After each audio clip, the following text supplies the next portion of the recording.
This report tutorial is intended to assist you as you interpret the estrogen portion of your report, particularly for a postmenopausal woman or a perimenopausal woman who's not currently taking hormone replacement therapy. So you can see that the way the results are plotted, you expect the premenopausal women to end up here in the upper part of the range between the stars, and the postmenopausal women tend to fall in this little purple band, significantly lower, of course.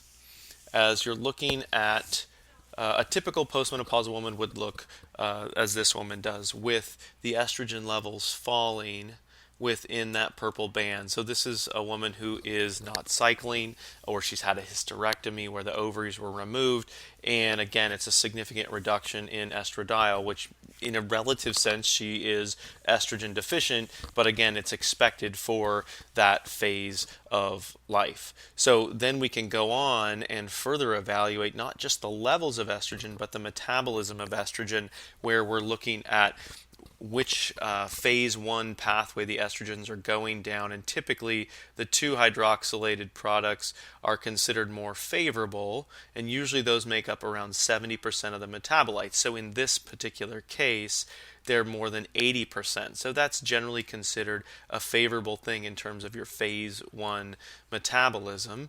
And you can also evaluate the 4-hydroxy and the 16-hydroxy estrogens, which are sometimes called the bad estrogen metabolites because they have properties that are not as favorable. And you can see the relative percentages for this particular patient, and you can evaluate those for your patient as well. So as the results come in within, again, this purple band, that's expected for a postmenopausal woman whose ovaries are not making a lot of estrogen anymore. If most of the results look like the 16-hydroxy E1 does here, you can see how it's actually lower than the postmenopausal range.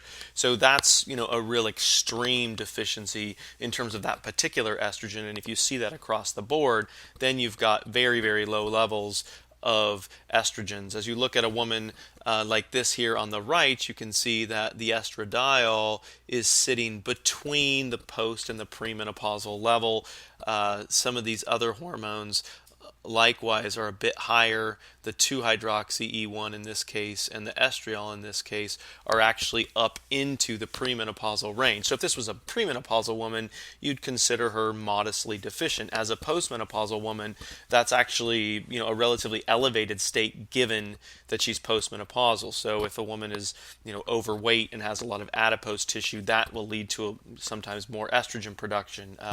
It may give you better chances of not having a lot of estrogen deficiency symptoms, and what you do with either one of these scenarios would depend on your philosophical approach to estrogens, of whether you want to give a hormone replacement therapy to push them up closer to the premenopausal range, or just enough to relieve symptoms, or none at all. But the first step is to well establish what their estrogen position is. So again, the woman on the left, normal for postmenopausal, fairly deficient. The one on the right, a bit high for postmenopausal, but low for premenopausal. So you want to evaluate where your patient sits on that spectrum, and then of course look at the symptoms before you decide which direction makes sense. Now that's the estrogen levels and the phase 1 metabolism. And then you've got part of phase 2, which is methylation. Now this is a protective step where the 2-hydroxy estrogens are turning into methylated products. Typically, the methylated product is around half of what the hydroxylated product is. So at 1.5, you'd expect somewhere around 0.7, 0.8. This woman's at 1.4, so that's why her methylation activity is relatively high. For this woman, her 2-hydroxy estrogens are about the same, but her methylated product is significantly lower. So now you're looking at very low methylation activity, potentially, in those cases, some genetic defects in methylation or maybe nutrient deficiency.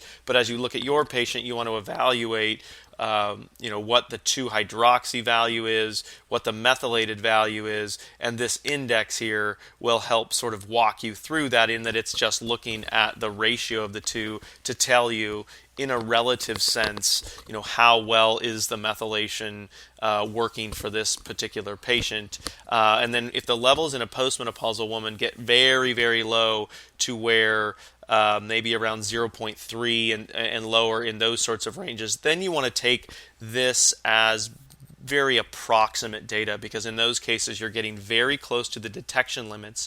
And this would be true of the phase 1 metabolism analysis as well, is if all those metabolites are very close to zero, then you're getting close to the detection limits of the test, and so those numbers are going to be a little bit bouncier, so the ratios between them become a little bit more approximate. So take that into consideration as well as you look at women who have extremely low levels of estrogen in terms of what the metabolism may look like. So I hope that's been helpful. Do see some of the other postings for interpreting estrogen results given different scenarios, and we hope this is helpful.